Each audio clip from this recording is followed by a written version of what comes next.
Well, this morning I want to share with you out of Psalm chapter 10. And we do this our discipline, our habit at this point is that every month that has 5 Sundays, we want to take a break from whatever series that we're in, and we want to go to the Psalms. Because the Psalms are so important to help us to know who God is. And, I don't know what your thing is. If some people don't like baked goods. I'm discovering that. Some are now relatives of mine. If you like baked goods, pies and muffins and those things, could you raise your hand? Sean, this is not an Overeaters Anonymous or whatever the thing is, True Confessions. I'm there. So, fresh, like in the fall, good apples and homemade apple pie that's hot out of the oven with some ice cream on top is just, to me, like I'm willing to go through a lot to get that. I'm like, it's just worth it. There's some donuts that are phenomenal hot, and after it, they're not. It's just like, it's a whatever. So think of that concept, and what we want to do, what we're trying to do as we preach on the Psalms, is to make this kind of fresh out of the oven, something new. I would love to tell you that every time I read the Bible and I'm just trying to connect with God, that's what I do. I try to do it every day. I don't hit it every day, but almost every day. And I'm just trying to connect with God. I'm not looking for sermons. I'm not thinking, oh, this person asked me this question, I need to find an answer. I'm just like, God, I need you. And some days I don't hear from the Lord and connect. And I've learned over the years it's not because of God, it's because of me. It's because I got stuff going on or whatever, and I'm just not. But then there's other days it's like God is in the room and he's just speaking, and I'm usually on my knees and confessing or encouraged or whatever.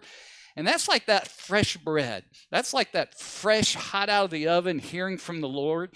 And we can't dictate how that's going to happen and where you are. But truthfully, if we all, we hear sermons all the time, and if they're not connecting over a while, we're either, well, that pastor just is not very good, bless his heart. Or it might be like, you know what, I just am not where I need to be to hear from the Lord. But we're doing our best to model to you guys that in your life with God, however it works out, you need to go back to the Psalms again and again and again and again for your own encouragement, for your own help, for your own inspiration, for your own kick in the rear end when you need it.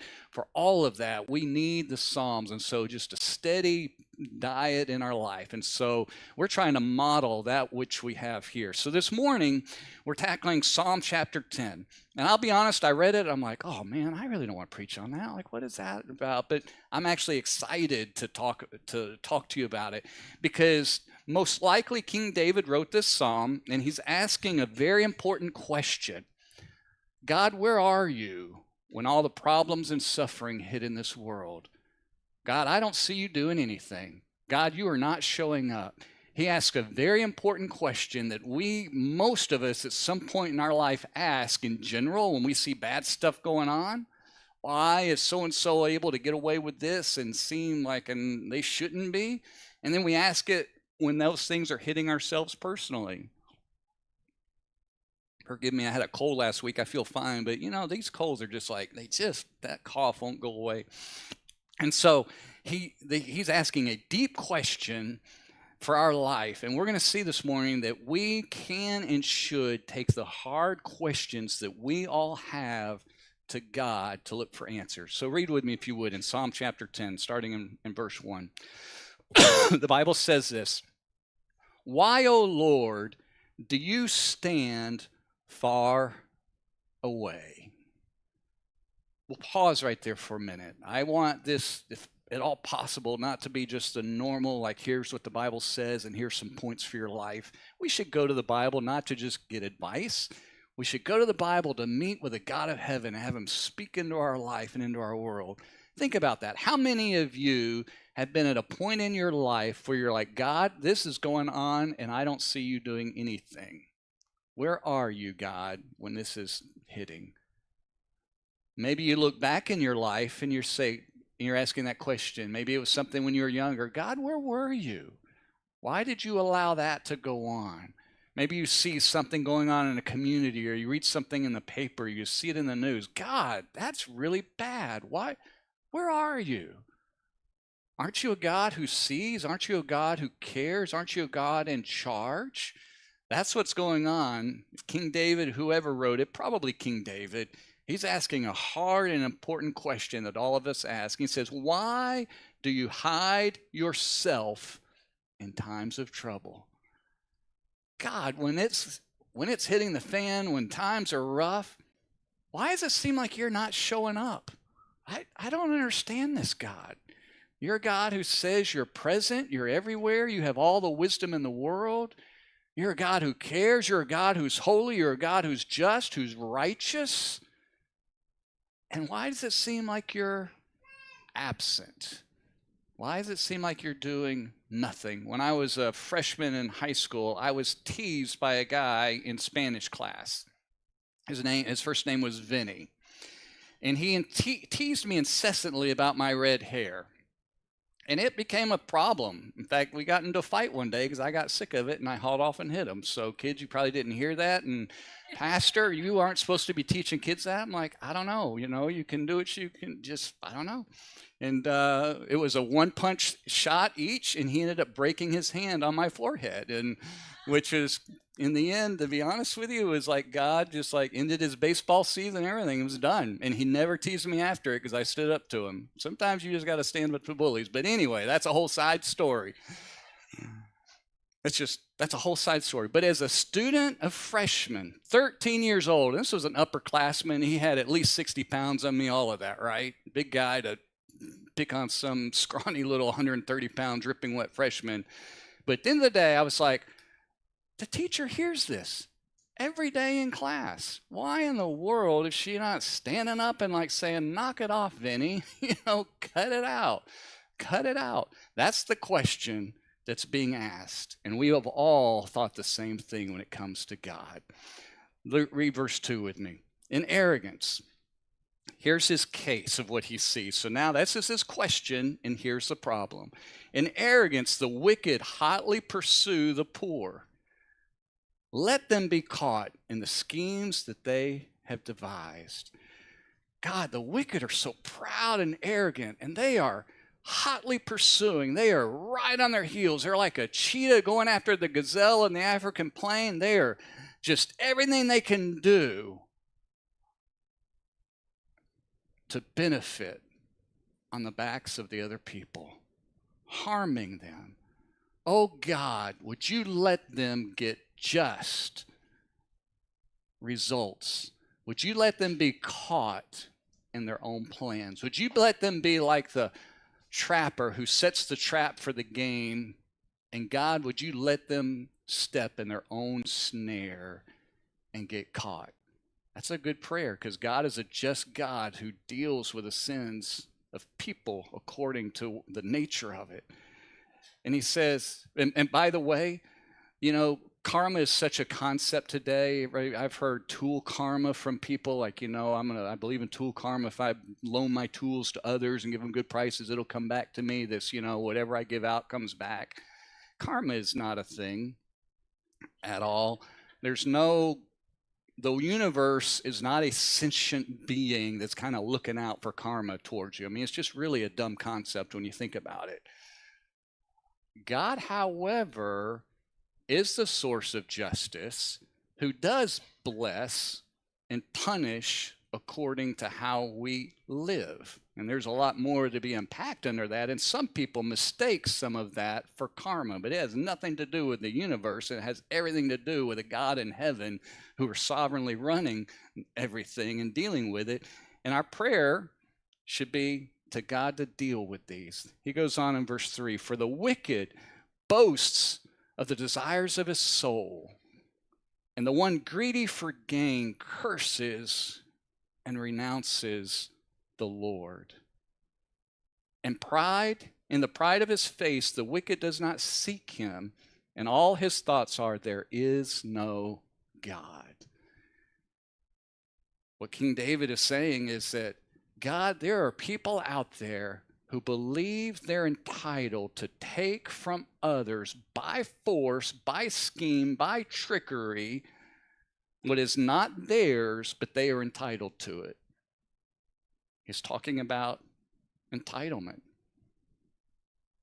Entitlement, I just heard recently, and is very true, is only one step away from narcissism. And narcissism is only one step away from just a psychotic, off the chain, person. We are not entitled to the things around us that belong to others. And ultimately, when we have that mindset, well, I deserve it. It's mine. Why shouldn't I? And ultimately, we begin to reject the God of heaven who gives us everything, and we begin to be a God unto ourselves. Because look, right behind it is like, there's pride in that. That belongs to me. That's not yours. I deserve that. And right behind that is, there's no God in heaven. You become a God to yourself, that you're taking what you desire.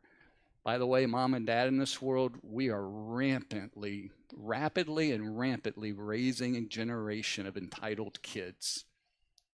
And one of the most important loving thing you can do for your child is not just love them, give them safety and care and experiences and growth, but to discipline them when they do wrong and to teach them that they are not entitled in this world, that they are accountable to you and the holy God of heaven. Because when we don't do that, we raise a generation of people that begin to look like this. And he says, King David's looking and is like, God, I see this everywhere. His ways prosper at all times. Your judgments are on high, out of his sight. He's doing his thing and he's not paying attention. And for all his foes, he puffs at them. He's boastful. He says in his heart, I shall not be moved. Throughout all generations, I shall not meet adversity. I got no problems. I am the captain of my ship. The world is my oyster, and I'm going to take the pearl. It's all about me.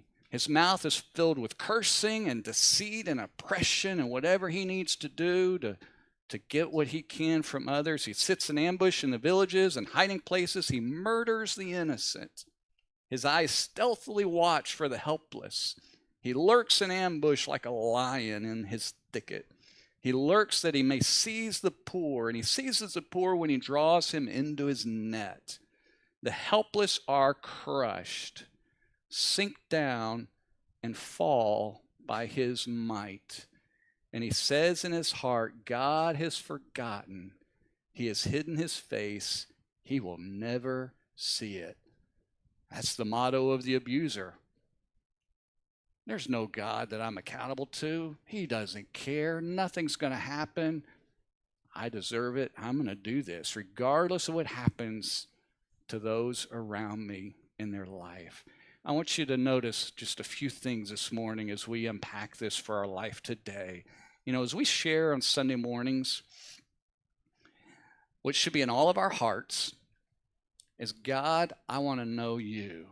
All of us, the three of us as pastors, are trying to help all of us to hear from God and to know who he is. Our goal Sunday morning isn't just to give, ideas of how to live life.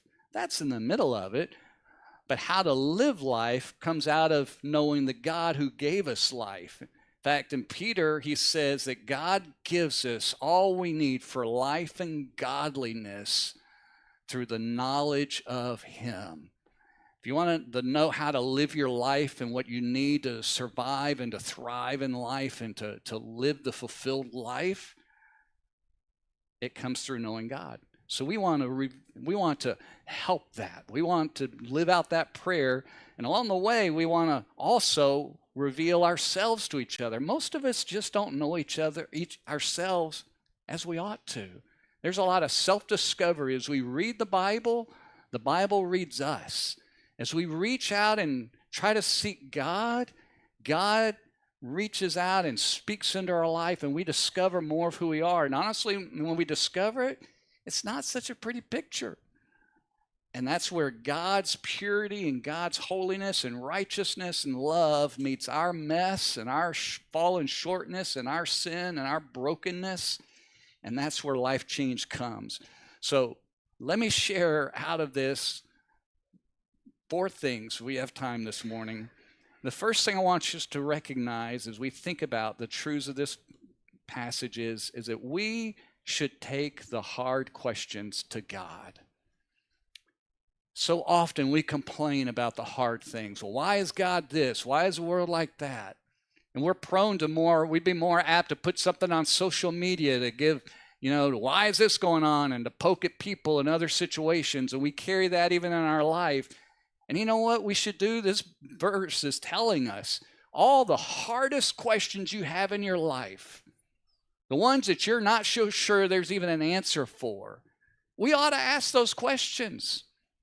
They're reasonable. In fact, church, we ought not be afraid of those questions. In fact, some of your friends and coworkers are asking those questions, and they've turned their back on God because they think there's not a real legit answer for them.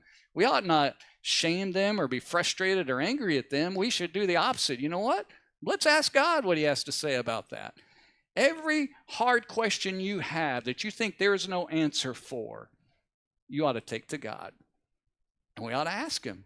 He's a big God that can handle those hard questions. Sometimes, I get asked I remember I was in seminary. I did not have all the books of the Bible memorized. This is true and real. Hopefully everything I say is true and real, but this is just, I'm revealing my heart to you.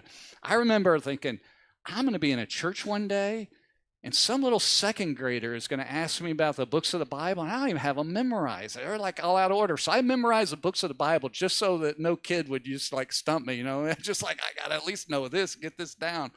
And so God wants to bring our hard questions to him. He's not like that. There's nothing that we're going to bring to him is going to be like, I never thought about that one before. Oh, I didn't see that one. It's the opposite. He wants us to draw near to him. Sometimes that's hard because we're like, God, I feel like you're failing. I feel like you're not showing up. Where are you, God? Look at this. And this is so like us. I just read 10 verses. Whenever we see the problem going on or the things in our life, we got all the details and this and this and this and this and this and this and this and this. And why isn't God doing anything? We know all of the bad. And so it can be hard to lean into God. But that's where we have to have a little bit of faith, just a small little piece to say, God, I'm not convinced there's an answer. I'm afraid there might not be an answer. And I kind of think maybe you're messing up here. But God, what is the answer to this question? What's going on, God? We should bring those hard questions to him, not complaining, but saying, God, I really genuinely want to know. I want to know. He's asking the question that so many ask is why is there suffering in the world around us? Why is there such evil around us? He's asking it on a global level. We see it. I got to admit, when Israel was attacked, just a couple of years ago, by the Hamas and all of that, they killed 1,200 civilians just in a day.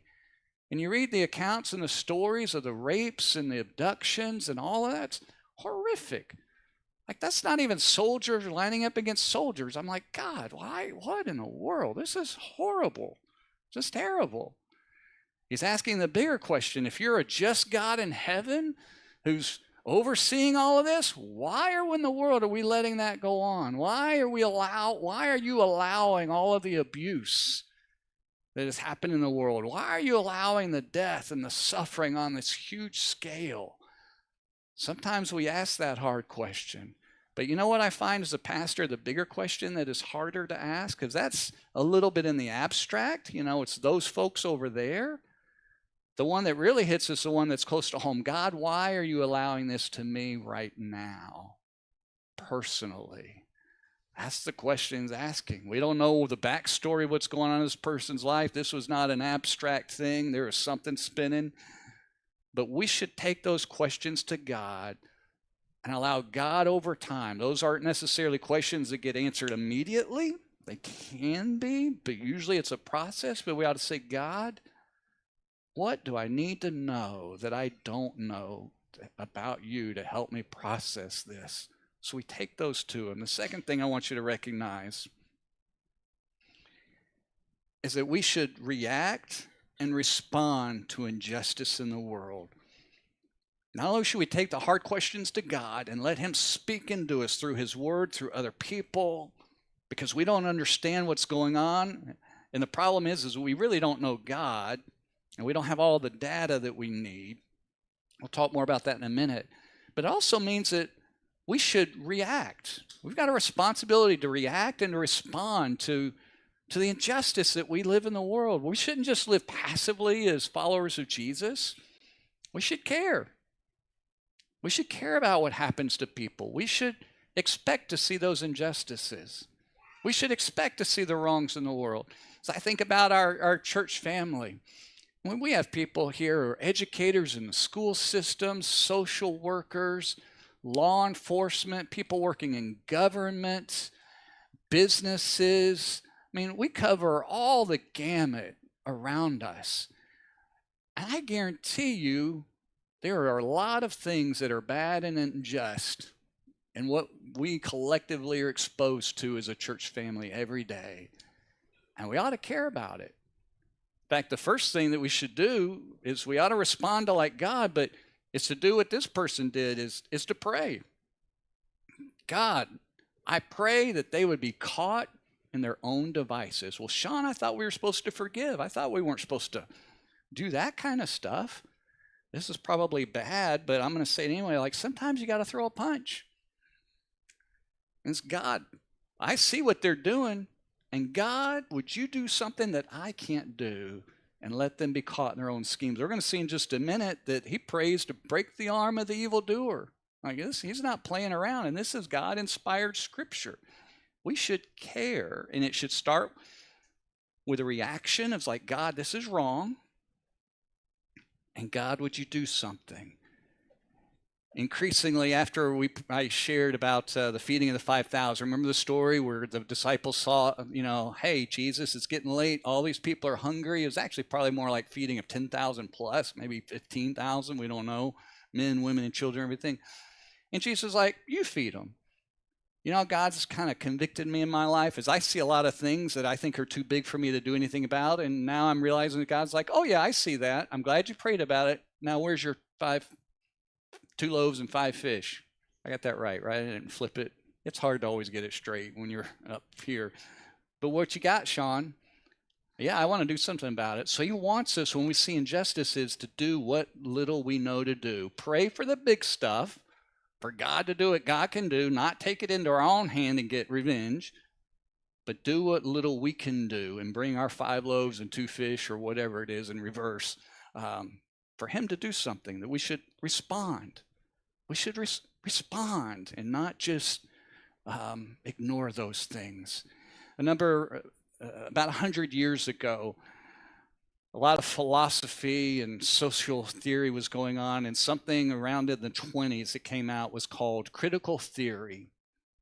It became really popular and big politically and was really behind the firestorm just a few years ago socially. Out of critical theory came critical race theory. I mean, it's not the only thing. Critical gender theory. There's critical animal studies. There's critical disability. There's all kinds of thinking that comes out of it. In essence, critical theory is the idea that whenever you have 2 groups of people that you identify, the group that is usually the majority or has all of the power usually uses that power to the disadvantage of the smaller group. And so the larger group, the group with the big power, by default is always going to work to their gain and to the detriment of the other people. In other words, a sense of injustice. That, by the way, that whole thinking is very socialist. Marx was into all of that. It's what was behind ultimately the Black Lives Matter movement, is critical race theory, and it gets into the critical gender theory. It can be, the critical animal studies this way, is that, people have the power and authority over non-human animals. And so we should be careful that how we treat them and how to lift up the rights of animals. And the mistake of all of that is that every big group is going to be oppressive and evil And the way to fix the ills of society is to raise a small group up, because they're all good, they're just beat down on, and to flip the script that the larger group can never be good and the smaller group can never be bad. Well, there's a major, major mistake in that we are all individually sinners before a holy God in heaven. And people in the big group, if they know Jesus, can do good things, and the people in the little group are just as good at doing bad things as the people in the big group. And that the goal in life is not to try to socialize and even out, revolutions and all kinds of things. Instead, we are all sinners. And we experience and see injustices in the world that transcend anything that critical theory thinks about. We see it all across every day of individuals harming. Can systems harm? Sure. And injustices? Sure. But David's talking about a person, not about a social construct group. He says, God, that guy over there is doing bad stuff here, and would you deal with it? So we should be careful not to let the injustices of the world, how it defines what's unjust. We should find our truth in God's word that says, God, this is a lot simpler, and you don't need a PhD in psychology and social theory and political science to figure this out. Every one of us are sinners before you, and every one of us have harmed other people, and every one of us, because we were made in the image of God, has done some good to other people. And God, would you deal with the sins? When we see injustices, would you deal with those things? Do not let those continue. Deal with them. Third thing I want us to recognize in this passage is that God always sees and responds, even when he doesn't seem like it. Look what verse 12 says. It's almost the person, King David's writing this, God, I got this big question. Look at all the problems. And he's praying. He's communing with God, which is how you sort those things out. And thankfully, we've got the Bible to really guide us in. But he says, Lord, arise, O Lord. Lift up your hand. Forget not the afflicted.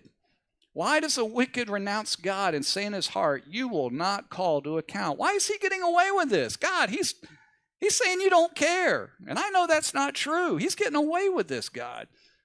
And it's almost like he's praying to God, and the Spirit of God says, I do see. Because look what he says in verse 14. He says, oh, but you do see. For you note mischief and vexation. You pay attention to the trouble. That word mischief is the trouble, the toil, the labor. You see it. You see the vexation. That vexation word means to agitate, to stir up. Yesterday, my wife came and informed me that, I can't remember, I had to fix something that was broken. And she's like, oh, no, now the dryer is broken too. I'm like, great. That's the way it is. You come back from vacation and everything falls apart. So I went in and checked the dryer. I'm like, okay, it turns on. And, oh, it's producing heat. I'm like, oh, I bet the belt's bad. It's not stirred up. It's not stirring and agitating and fluffing and drying. So thankfully it is a belt. I took it apart, and hopefully we'll fix it. That's what this word vexation is, stirred up. God, you see when people are stirred up, they're experiencing the vexation, the angst in their soul, the problems in their life, the pain, the heartache, the awful things that they're having to think about and go through. You see it. You're not ignorant of that. God, you see it. God, the Spirit of God is speaking into his soul the truths that he sees and knows, that God always sees and responds, even when it seems like he doesn't. Folks, that's where our faith has to step in. Our faith has to say, God, I trust you that you know what you're doing. I trust you. We always want results, don't we? I'm a Boston Celtics fan, a professional basketball team, if you aren't a sports person. I grew up watching Larry Bird and all those guys in the 80s, and they've been a pretty good team over the years, and they won the championship last year, and they were kind of picked to maybe repeat this year. During the playoffs, up to the playoffs, I'm like, boy, these guys are great, looking as good, and kind of got to the playoffs, the wheels started coming off. And as a fan, I'm sitting there, I'm like, where was that guy that I saw who played so well for all these months? Why isn't he doing anything? Like, show up, you know? Like, we do that as fans, right? Forgetting that people are human, they get hurt, and they're not perfect and all of that, you know? That's what he's saying here. He's like, God, would you show up? Oh, you do see. The problem's not that you don't see. The problem is that I'm actually trying to think that I should be able to see everything you're doing. So rather than you being incompetent, oh, I'm actually the one that's incompetent. Because I'm trying to bring you down and put you on my level to where I see everything to feel comfortable with, instead of just trusting you that you've got it under control. And you do. But God, I was forgetting that. You see, folks, along the way, when we know Jesus, it's okay to ask the hard questions of God, but then we've got to allow God to work in our heart to get to understanding truth and reality. He's having a crisis of life and of belief and of faith and of living out, and he lands in the right spot. So he's like, God, you do see. You do see, and that because so that you can take it into your hands. God's just sitting there watching this, but not being passive. He's like, God, you do see it, and you are going to take this into your hands. I see that it's not that you're helpless or you don't care. To you, the helpless do commit themselves, and you have been the helper of the fatherless. Oh, God, forgive me, God. I'm not seeing where you're working in this situation, but I remember you helped the fatherless here. No one more vulnerable in the world than that without a father or a parent to take care of him and to protect and to provide and to guide and to nurture and all the things that are hardwired into the soul of a human that knows that there should be a parent and guardian looking after our best interests. God, you have been that person. I've seen that in the past. I don't see it now, but remembered it. When you struggle with those big questions of God, don't just think about where's God now with this thing. Think about where God has been and that thing and that thing and that thing and that thing and that thing and that thing. And remember that he is a God who sees and a God who does deal with those things. God, break the arm of the wicked and the evildoer. Call his wickedness to account to the point till you find none. Bring justice, Lord, to that person. Guys, that ought to be our prayer. When we live out in the world and we see those things, God, let the punishment fit the crime.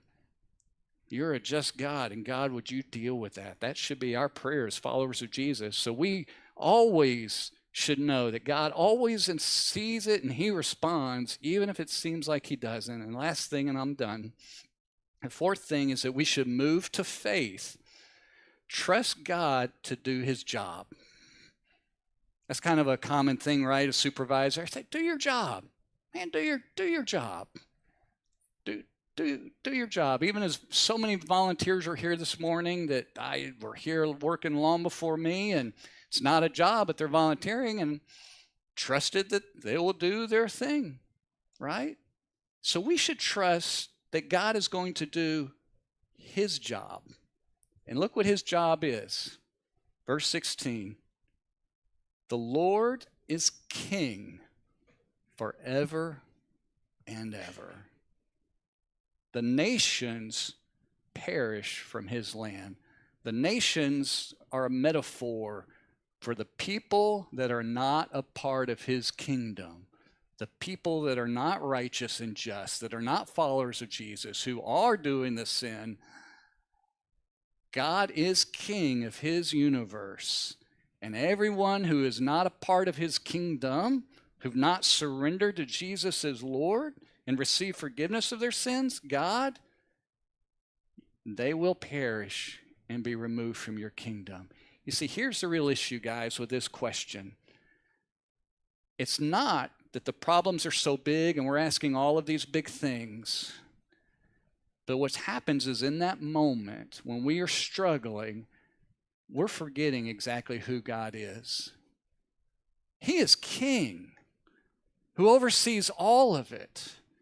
And what happens is we're expecting God to rule his kingdom the way we want him to, instead of trusting him to rule it the way he wants to. It's us exerting our authority and our perspective of what's right and fair and good and what ought to happen and when it ought to happen, the way it ought to happen. And instead, to get this squared away in our heart, we need to step back and say, oh, I see, God. Yeah, I'm right to see all the problems, but I was missing that you are king, and you're going to deal with this the way you think is best, the way you see fit. I've not sat down and interviewed my kids, all 8 of my kids, but I bet there was more than once that one kid had an opinion about how I handled a situation with another kid. Well, why did they get to, right?